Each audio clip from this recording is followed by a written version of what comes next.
জয় গুরু। পরমদয়াল শিশি ঠাকুরের শ্রীচরণে জানাই ভূমিষ্ঠ প্রণাম। আপনাদের প্রতি প্রত্যেককে জানাই রানন্দিত জয় গুরু।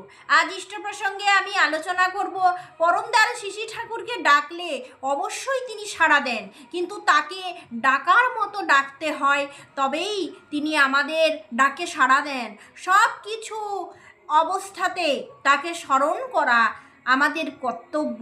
আমরা কিন্তু যদি তাকে স্মরণ না করি তাহলে কিন্তু চলবে না। তাকে ডাকলে তিনি সাড়া দেন, তিনি আমাদের জন্য সব সময় প্রস্তুত, কিন্তু আমরা প্রস্তুত নই তার জন্য। হিসাব নিকাশে ব্যস্ত, সংসারে ব্যস্ত।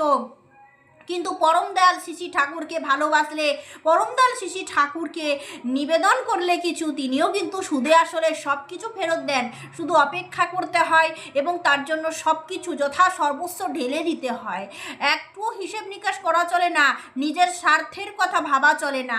তাই তাকে কিভাবে ডাকবেন, আজকে সেই ডাকার মন্ত্র, শিশি ঠাকুরকে ডাকার মন্ত্র আপনাদের আমি শেয়ার করব। নিজের থেকে না, আমি শেয়ার করব আপনাদের আলোচনা প্রসঙ্গের 5 নম্বর খণ্ড থেকে ঠাকুরকে কিভাবে নিবেদন করতে হয়, তাকে কিভাবে ডাকতে হয়, সেই মন্ত্র আমি আপনাদের আজকে বলে দেব।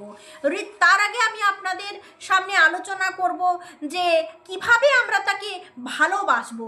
ঋত্বিক সম্মেলনে পরম পূজ্যপাদ শিশি দাদা, মনে পড়ে শিশি দাদাকে ভুলে যাননি তো? বর্তমান আচার্যদেবের বাবা শিশি দাদা, সেই শিশি দাদার কিছু অমীয় কথা আপনাদের সামনে আলোচনা করব। ঋত্বিক সম্মেলনে আচার্য মেলনে শিশি দাদার এই কথাগুলো খুব ভালো লাগে শুনতে, ঠাকুরকে আরও ভালোবাসতে ইচ্ছা করে। আমরা আমাদের মন থেকে পরম দয়াল শিশি ঠাকুরকে যদি ভালোবাসি, আমাদের জীবনে উন্নতি হতে বাধ্য। প্রত্যেক ঋত্বিক, অথর্য, যাজক, কর্মীর উৎসব, অর্ঘ্য জমা দেওয়া ইত্যাদি অবশ্য করণীয় কতগুলো কাজ আছে ঠাকুরেরই বলা। প্রত্যেক সময় মতো জমা দেবেন। দাদা বলছেন নিজের ইষ্টভীতি ঠিক মতো পাঠানো, অন্যরাও যাতে ঠিক মতো পাঠাতে অভ্যস্ত হয়ে ওঠে খেয়াল রাখবেন। ইষ্টভীতি পাঠালেই আমার কর্তব্য শেষ হয় না, কর্তব্য শেষ হবে অর্ঘ্য প্রশস্তি আমার হাতে পৌঁছানোর পরে। অর্ঘ্য প্রশস্তি হাতে পেলে বুঝবো ঠাকুর গ্রহণ করলেন।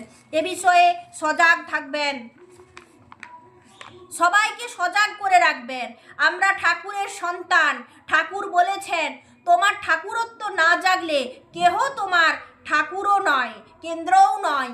তার পথে চলতে চলতে তার মতো হয়ে যায়। আমাকে দেখে লোকের যেন মনে হয় আমি তার সেবক, আমি তার সন্তান। ঠাকুরকে ভালোবাসলে আমার ইচ্ছা থাকবে ঠাকুরের মতো যাতে হতে পারি, ঠাকুরের ইচ্ছায় যেন আমি চলতে পারি, কোনো মুহূর্তটা যেন আমার ঠাকুরকে বাদ দিয়ে না হয়। ঠাকুর ছাড়া পাওয়ার কিছু নাই, এই দৃষ্টিভঙ্গি নিয়ে চলতে হয়।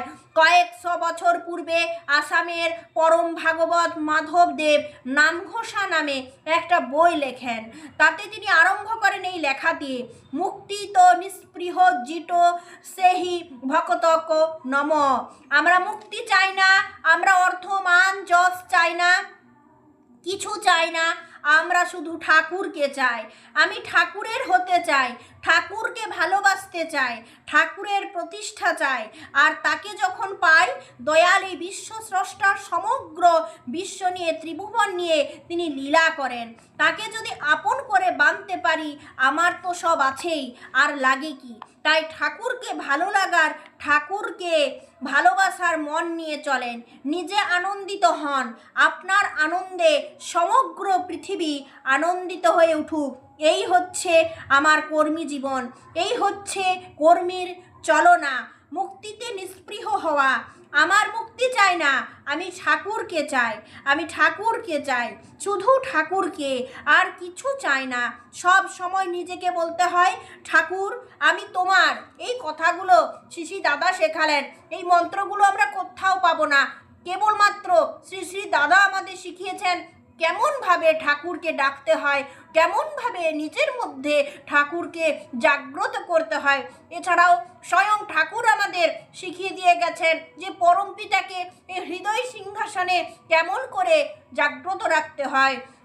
এটা আমি আপনাদের এক্ষুনি পড়ে শোনাচ্ছি, কিন্তু শিশি দাদা যেটা বলেছেন সেটা আমি আপনাদের শোনাচ্ছি। সবসময় নিজেকে বলবেন, ঠাকুর আমি তোমার, আমি যেন সমগ্র সত্তা দিয়ে জন্ম জন্ম ধরে তোমারই হয়ে থাকতে পারি, তোমাকে কখনো যেন না ভুলি। ঘুমের মধ্যে জাগ্রত অবস্থায় যখন যে কাজে থাকি না কেন আমি তোমাকেই নিয়ে আছি, আমার মন যেন সব সময় তোমাকে স্মরণ করে, আমি তোমাকে নিয়ে মুক্ত হয়ে চিরকাল তোমারই হয়ে থাকতে চাই, তোমার অনুগত হয়ে। এই অনুগমনের মধ্যে দিয়ে আসে পাওয়া, সেই পাওয়া হচ্ছে আনন্দ। সেই পাওয়া যখন যার জীবনে ঘটে তখন তার চাওয়ার কিছুই থাকে না। ঠাকুর বলেছেন, ইষ্টার্থে যে সব হারায় শতেক গুণে পায় সে ইহ জীবনেই। ঠাকুর একদিন আমাকে বললেন, বুঝলি তো কথাটা? আপনারা বুঝতে পেরেছেন তো কোন কথাটা? মানে ঠাকুর বলেছেন, ইষ্টার্থে যে সব হারায় শতেক গুণে পায় সে ইহ জীবনেই।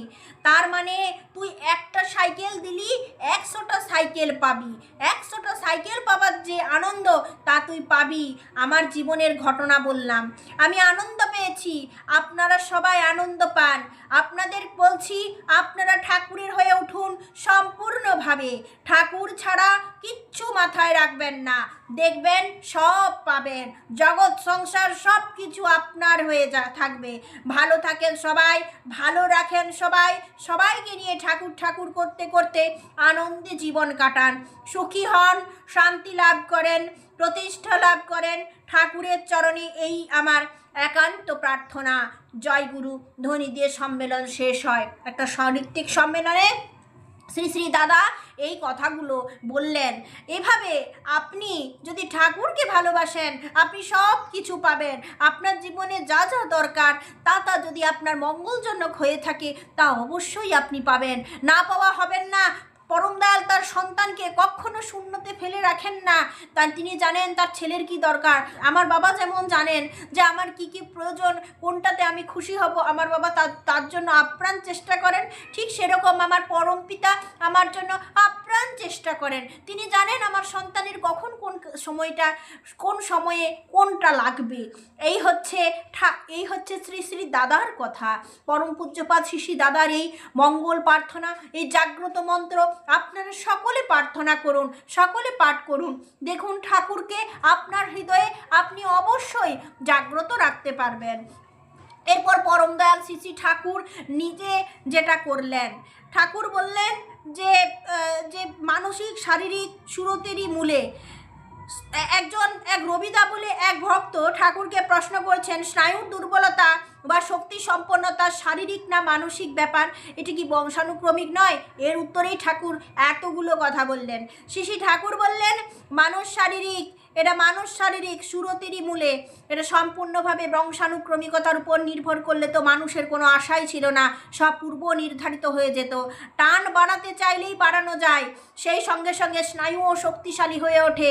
আপনি যদি আপনার সঙ্গে ঠাকুরের টান বাড়াতে চান আপনার শরীরের সব সিস্টেমগুলো শক্তিশালী হয়ে উঠবে, সব সিস্টেম ঠিক মতো চলবে। আপনি জানেন কি, সামান্য ইষ্টভীতির উপর গবেষণা চলছে, কত রকম হরমোন নিঃসরণ হয়ে মানুষকে মারণ রোগ থেকে বাঁচিয়ে তুলছে ইষ্টভীতি। শুধু ঠাকুর বলে গেছেন এমন না, বৈজ্ঞানিকভাবে গবেষণা চলছে ইষ্টভীতির উপর, তাই ইষ্টভীতির উপর জোর বাড়ানো হয়েছে।